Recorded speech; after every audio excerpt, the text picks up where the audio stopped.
Alavettin cephani kükürdü turmuşta radisiye igilmez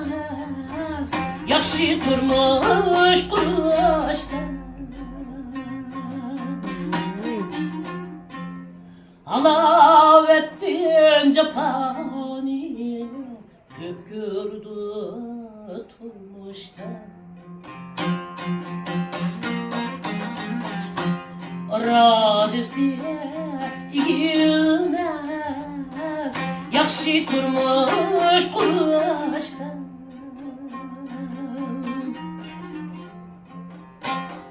Bek mumayir hatta ki yar könlünü fışta Yargı sadık hemra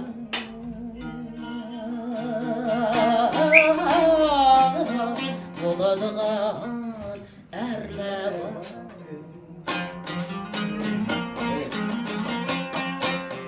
Bek mumayir hatta ki yar könlünü fışta Yargı sadık hemra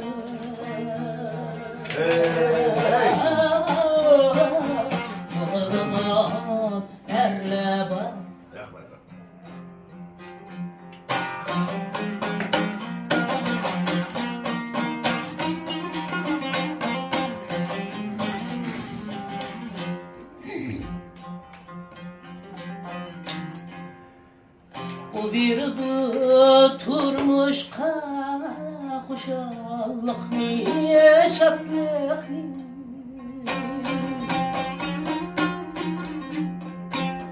O ataydı hayatta güzellik niye faklık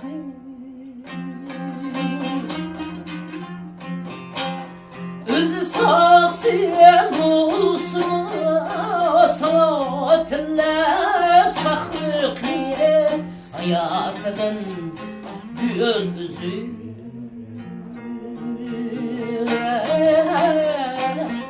bir dağın erle var Necip şudur kek var ama noksanla her senlik ettim. Özü saksız olsun saatler saklık niye hayatın gözü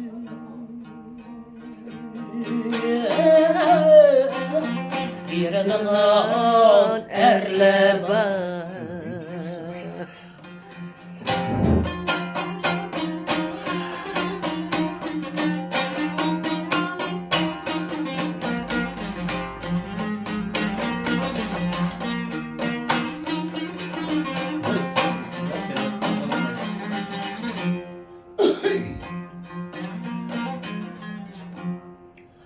O sinem tutarmışım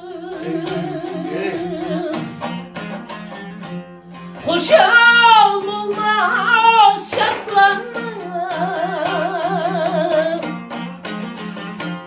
Hoşal olmaz şartlanma Ersiz hep de hayatta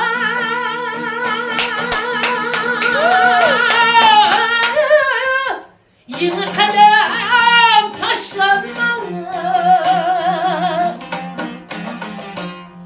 Ersiz hep de hayatta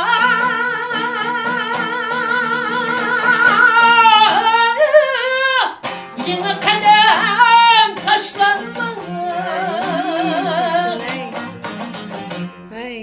Kurmuşum da o bürküt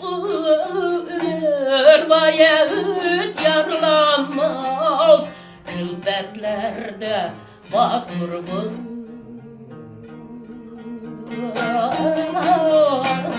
çıktım erleme.